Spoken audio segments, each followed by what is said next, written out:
नमस्कार, क्रॉसलाईन न्यूजमध्ये मी डॉक्टर दिलीप शिंदे आपल्या सर्वांचं स्वागत करतो.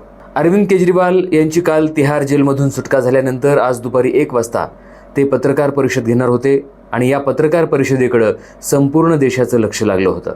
अखेर अरविंद केजरीवाल आज बोलले. भारतीय जनता पक्ष, त्यांची भूमिका, नरेंद्र मोदी, आप पक्ष आणि इंडिया आघाडी या संपूर्ण मुद्द्यांना अतिशय कमी शब्दात त्यांनी हात घातला. आपच्या प्रमुख 4 नेत्यांना अटक करून आप हा पक्ष संपवण्याचा कट भाजपचा होता असा घणाघाती आरोप अरविंद केजरीवाल यांनी केला. आणि मी जेलमध्ये राहिल्यानंतरही राजीनामा मी द्यावा आणि मी राजीनामा दिल्यानंतर हे सरकार कोसळेल अशी महत्त्वाकांक्षा देखील भाजपाची होती असंही ते म्हणाले.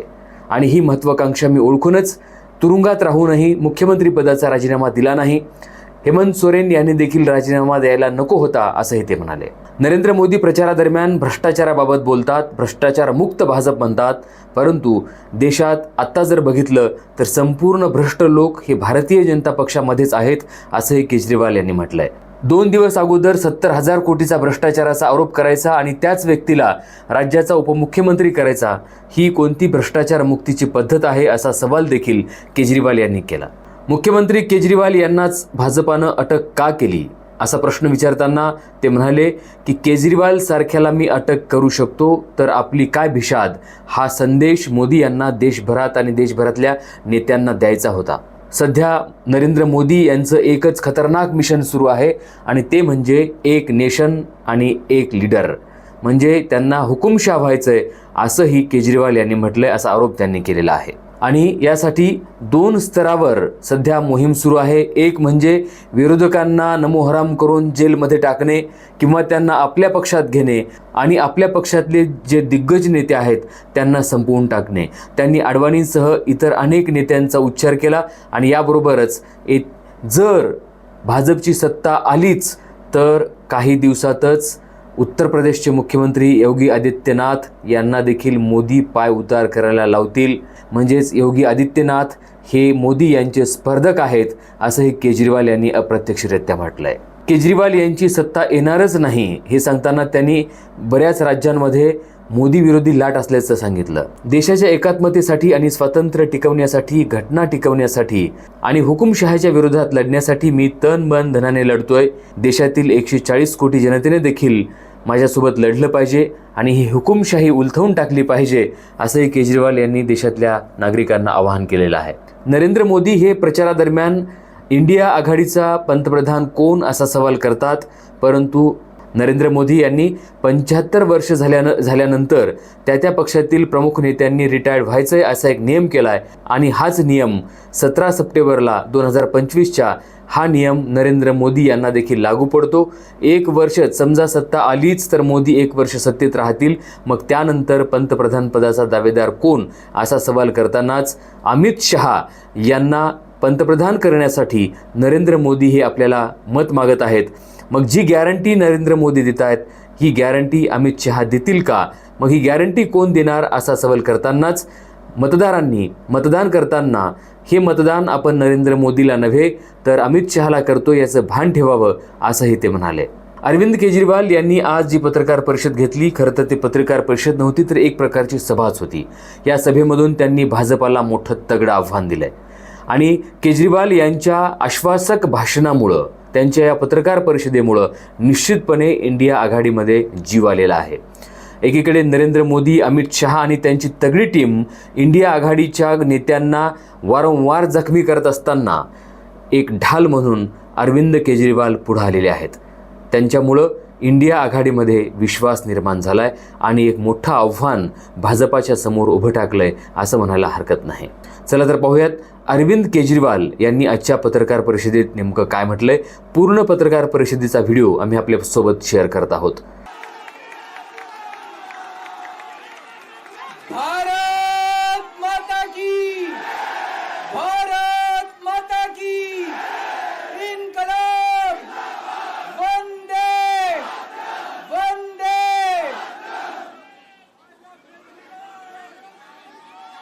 आप सब लोगों का तहे दिल से बहुत बहुत शुक्रिया. इतनी तपती धूप के अंदर इतनी देर से इतनी बड़ी संख्या में आप लोग मेरा इंतजार कर रहे हैं, मैं आपका तहे दिल से बहुत बहुत शुक्रिया अदा करना चाहता हूं। जितने लोग इस वक्त टीवी में देख रहे हैं, उन सब दर्शकों का भी मैं तहे दिल से शुक्रिया अदा करना चाहता हूं। सबको मेरा नमस्कार, सबको मेरा प्रणाम। दोस्तों, सीधा जेल से मैं आप लोगों के बीच में आ रहा हूं। आपके बीच में आके बहुत अच्छा लग रहा है। 50 दिन के बाद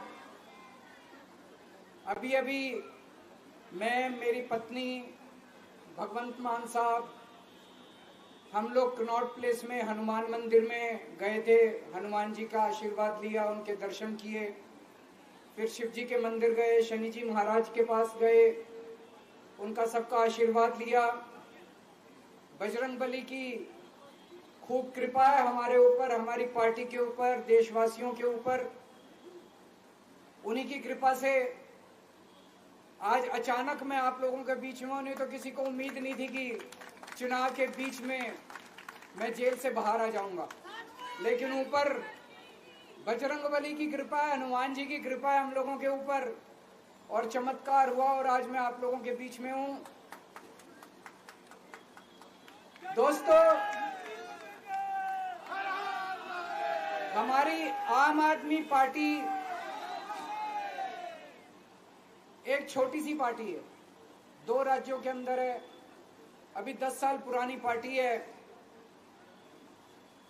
हमारी पार्टी को कुचलने में, खत्म करने में प्रधानमंत्री जी ने कोई कसर नहीं छोड़ी। एक साथ हमारी पार्टी के 4 टॉप के नेता जेल भेज दिए एक साथ।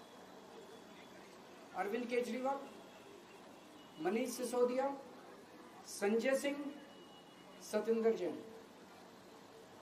बड़ी बड़ी पार्टियों के अगर 4 टॉप के नेता जेल चले जाएं, पार्टी खत्म हो जाती है। आम आदमी पार्टी के 4 टॉप के नेता इन्होंने जेल भेज दिया। उन्होंने सोचा कि पार्टी खत्म हो जाएगी, लेकिन ये पार्टी नहीं है, ये एक सोच है। जितना ये खत्म करना चाहते हैं उतना ये बढ़ती जाती है, उतना ये बढ़ती जाती है। ये क्रश करना चाहते हैं प्रधानमंत्री जी आम आदमी पार्टी को। जो लोग मोदी जी से मिलने जाते हैं, वो कई लोग हमें भी जानते हैं, वो बाहर आके हमें बताते हैं कि आपके बारे में सबसे पहले मोदी जी से जो भी मिलने जाता है, सबसे पहले वो केजरीवाल की और आम आदमी पार्टी की 10 से 15 मिनट बात करते हैं। उनको कहते हैं कि आने वाले समय के अंदर आम आदमी पार्टी ही देश को भविष्य देने वाली है। वो खुद भी मानते हैं। इसीलिए वो चाहते हैं कि आज ही आम आदमी पार्टी को बढ़ने से रोका जाए, इनको कुचल दिया जाए। ये तानाशाही है। अगर उनको लगता है कि आम आदमी पार्टी आने वाले समय में बीजेपी को चैलेंज देने वाली है, आप अच्छे काम करो, आप देश को भविष्य दो। आज आपकी सरकार है केंद्र के अंदर, आप देश के लिए काम करोगे, आम आदमी पार्टी को कोई पूछेगा ही नहीं। लेकिन आप कुछ काम नहीं करो और आम आदमी पार्टी को कुचल दो, ये जनतंत्र नहीं है, ये इस देश की जनता पसंद नहीं करती। इन्होंने आम आदमी पार्टी को कुचलने में कोई कसर नहीं छोड़ी। छोटे से लोग हैं हम लोग, छोटी सी पार्टी है। 75 साल के अंदर इस कदर किसी पार्टी को और उसके नेताओं को प्रताड़ित नहीं किया गया जिस तरह से प्रधानमंत्री मोदी जी ने आम आदमी पार्टी को प्रताड़ित करने की कोशिश की है। मेरे को इन्होंने जेल भेज दिया। प्रधानमंत्री जी कह रहे हैं मैं भ्रष्टाचार से लड़ रहा हूं। देश के सबसे बड़े चोर, उचक्के और डकैतों को उन्होंने अपनी पार्टी में शामिल कर लिया। जिन लोगों को 10 दिन पहले मोदी जी कहते थे 70,000 करोड़ का इसने घोटाला कर दिया, थोड़े दिन के बाद उसी आदमी को अपनी पार्टी में शामिल करके किसी को डिप्टी सीएम बना देते हैं, किसी को मंत्री बना देते हैं और उनके सारे ईडी और सीबीआई के मामले खत्म कर देते हैं और कहते हैं मैं भ्रष्टाचार से लड़ रहा हूं। मैं मोदी जी को कहना चाहता हूं, भ्रष्टाचार से अगर लड़ाई लड़नी है तो केजरीवाल से सीखो। प्रधानमंत्री जी, भ्रष्टाचार के खिलाफ लड़ाई केजरीवाल ने लड़ी है। 2015 में जब दिल्ली में हमारी सरकार बनी थी, हमारे एक मंत्री का एक ऑडियो मेरे पास किसी ने व्हाट्सएप कर दिया। उस ऑडियो में मेरा मंत्री किसी दुकान वाले से 5 लाख रुपए मांग रहा था।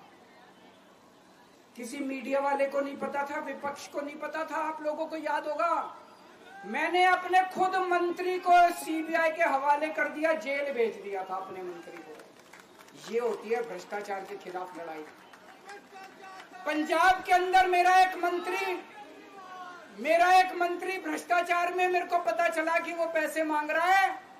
वहां पे मान साहब ने उसको, किसी को भी, विपक्ष को नहीं पता था, मीडिया को नहीं पता था, हमने अपने मंत्री को उठा के जेल में भेज दिया।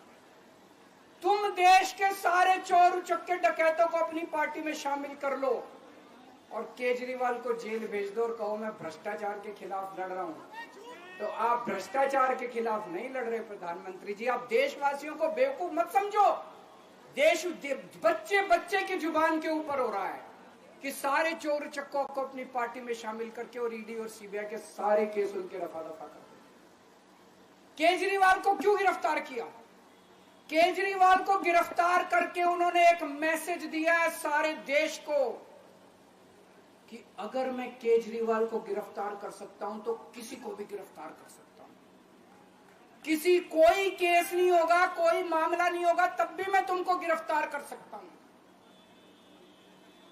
एक बेहद खतरनाक मिशन चालू किया हुआ है प्रधानमंत्री जी ने, बहुत ही खतरनाक। देशवासियों को यह समझने की, अब जब मैं बोलने जा रहा हूं, समझने की जरूरत है। उस मिशन का नाम है वन नेशन वन लीडर। देश के सारे नेताओं को खत्म करना चाहते हैं मोदी जी, और इसको 2 स्तर के ऊपर इस मिशन को चला रहे हैं। जितने विपक्ष के नेता हैं उनको जेल भेजेंगे और जितने बीजेपी के नेता हैं उनको सबको निपटा देंगे, उनकी राजनीति खत्म करते जाएंगे, उनको सबको निपटाते जाएंगे। विपक्ष के अंदर आज इन्होंने मनीष सिसोदिया को जेल भेज दिया, संजय सिंह को जेल भेज दिया, सत्येंद्र जैन को जेल भेज दिया, केजरीवाल को जेल भेज दिया, हेमंत सोरेन को जेल भेज दिया, ममता दीदी के कई मंत्रियों को जेल भेज दिया, स्टैलिन के कई मंत्रियों को जेल भेज दिया, केरला के सीएम के पीछे पड़े हैं। अगर ये चुनाव जीत गए, मेरे से लिखवा लो एफिडेविट के ऊपर, थोड़े दिन के बाद ममता दीदी जेल में होंगी, तेजस्वी यादव जेल में होगा, स्टैलिन साहब जेल के अंदर होंगे, पिनरई विजयन जेल के अंदर होंगे, उद्धव ठाकरे जेल के अंदर होंगे, जितने विपक्ष के नेता ये सारे जेल के अंदर होंगे। अगर ये चुनाव जीत गए, इन्होंने बीजेपी का एक नेता नहीं छोड़ा। आडवाणी जी की राजनीति खत्म कर दी इन्होंने, मुरली मनोहर जोशी की राजनीति खत्म कर दी, सुमित्रा महाजन की, शिवराज सिंह चौहान जिसने मध्य प्रदेश का चुनाव जीत के दिया इन लोगों ने, शिवराज सिंह चौहान ने उसको मुख्यमंत्री नहीं बनाया, उसकी राजनीति खत्म कर दी। वसुंधरा राजे की राजनीति खत्म कर दी इन्होंने, खट्टर साहब की राजनीति खत्म कर दी, डॉक्टर रमन सिंह की राजनीति खत्म कर दी। अब अगला किसका नंबर है? योगी आदित्यनाथ। अगर ये चुनाव जीत गए, मेरे से लिखवा लो, 2 महीने के अंदर उत्तर प्रदेश का मुख्यमंत्री बदल देंगे। योगी आदित्यनाथ की राजनीति खत्म करेंगे, उनको भी निपटा देंगे। यही तानाशाही है दोस्तों। वन नेशन वन लीडर ये चाहते हैं, एक ही तानाशाह इस देश के अंदर बचेगा, एक ही तानाशाह इस देश के अंदर बचेगा।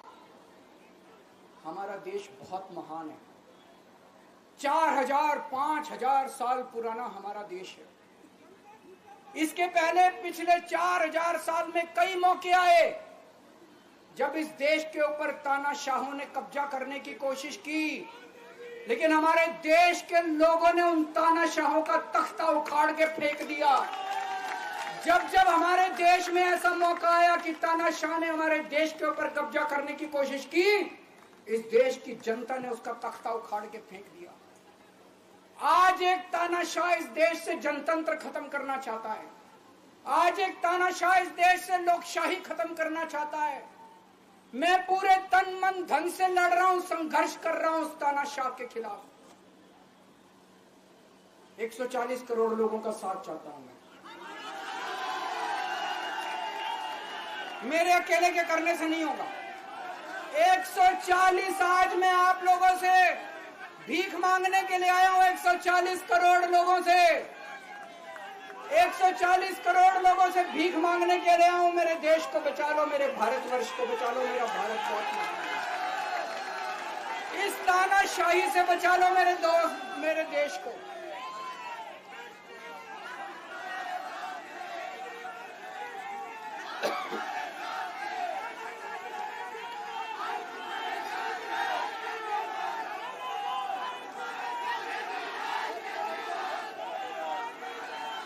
मैं सुप्रीम कोर्ट का बहुत बहुत शुक्रिया अदा करना चाहता हूं। उन्होंने 21 दिन दिए हैं, एक एक दिन में 24 घंटे हैं। मैं एक दिन में 24 में से 36 घंटे काम करूंगा। पूरे देश भर में घूमूंगा इस तानाशाही को रोकने के लिए। दोस्तों, जितनी मेरे अंदर ताकत है, मेरा सब कुछ कुर्बान है देश के लिए।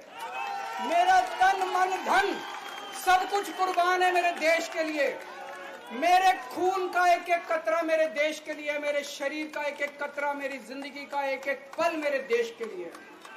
मेरे देश को बचाने के लिए मैं पूरे देश में जाऊंगा दोस्तों। अब एक बहुत महत्वपूर्ण बात करने जा रहा हूं, उसको ध्यान से सुनना। ये लोग इंडिया गठबंधन से पूछते हैं आपका प्रधानमंत्री कौन होगा। मैं बीजेपी से पूछता हूं आपका प्रधानमंत्री कौन होगा। आप लोग सोच रहे होंगे केजरीवाल क्या बात कर रहा है, मोदी जी होंगे। नहीं, मोदी जी अगले साल 17 सितंबर को 75 साल के हो रहे हैं। बीजेपी के अंदर मोदी जी ने 2014 में मोदी जी ने खुद ने रूल बनाया था कि बीजेपी के अंदर जो भी 75 साल का होगा उसको रिटायर कर दिया जाएगा। सबसे पहले आडवाणी जी को रिटायर किया गया, उसके बाद मुरली मनोहर जोशी जी को रिटायर किया गया, फिर सुमित्रा महाजन को रिटायर किया गया, फिर यशवंत सिन्हा को रिटायर किया गया। अब मोदी जी अगले साल 17 सितंबर को रिटायर होने वाले हैं। तो मैं बीजेपी से पूछना चाहता हूं आपका प्रधानमंत्री का दावेदार कौन है। दोस्तों, अगले साल 17 सितंबर तक अगर इनकी सरकार बनी, तो उस पर भी आऊंगा मैं। अगर इनकी सरकार बनी तो पहले अगले 2 महीने में योगी जी को निपटाएंगे ये, और उसके बाद मोदी जी के सबसे खास अमित शाह को ये प्रधानमंत्री बनाएंगे। तो मैं लोगों को, देश के लोगों को आगाह करना चाहता हूं, मोदी जी अपने लिए वोट नहीं मांग रहे। मोदी जी अमित शाह को प्रधानमंत्री बनाने के लिए वोट मांग रहे हैं। मैं पूछना चाहता हूं मोदी जी से और अमित शाह जी से, ये मोदी की गारंटी पूरी कौन करेगा? क्या अमित शाह मोदी की गारंटी पूरी करेंगे? जब आप अगर जो वैसे तो मेरे को लगता है मैं भी आऊंगा उसके ऊपर, मुझे नहीं लगता इनकी सरकार बन रही है, लेकिन जो बीजेपी को वोट देने जाएं वो ये सोच के जाना कि आप मोदी जी के नाम पे वोट नहीं दे रहे, आप अमित शाह के नाम पे वोट दे रहे।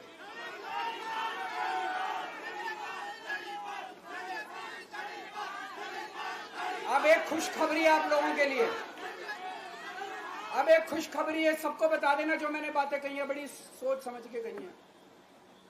वहां बैठ के यही सोच रहा था 50 दिन से।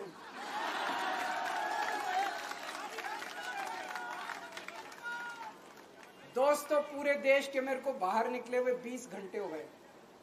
इन 20 घंटों के अंदर भी मैंने रात भर में जनता से बात कर रहा था, लोगों से फोन कर रहा था।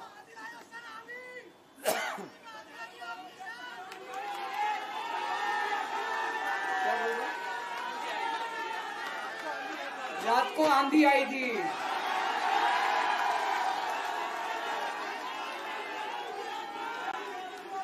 पिछले 20 घंटे में मैंने जो बातचीत करी है, कई बड़े बड़े एक्सपर्ट से बात की, चुनाव विश्लेषकों से बात की, सेफोलॉजिस्ट से बात की, जनता से बात की, फोन पे लोगों से। मेरा अपना आकलन है कि 4 जून के बाद इनकी सरकार नहीं बन रही, मोदी सरकार नहीं बन रही। दोस्तों, अगर मैं गलत हूं तो मेरे को बताना। हरियाणा में इनकी सीट कम हो रही है, राजस्थान में कम हो रही है, कर्नाटक में कम हो रही है, दिल्ली में कम हो रही है, बिहार में कम हो रही है, महाराष्ट्र में कम हो रही है, कर्नाटक में कम हो रही है, बंगाल में कम हो रही है, झारखंड में कम हो रही है। बढ़ कहां रही है? यूपी में कम हो रही है, बढ़ कहां रही है? बड़े एक भी जगह इनकी सीटें नहीं बढ़ रही हैं। मेरा अपना मानना है, और सट्टा बाजार में भी जो चल रहा है, इनकी 220 से 230 के बीच में सीट आ रही है, उससे ज्यादा सीट नहीं आ रही। मोदी सरकार नहीं बन रही है, केंद्र में इंडिया गठबंधन की सरकार बन रही है। आम आदमी पार्टी उस सरकार का हिस्सा होगी।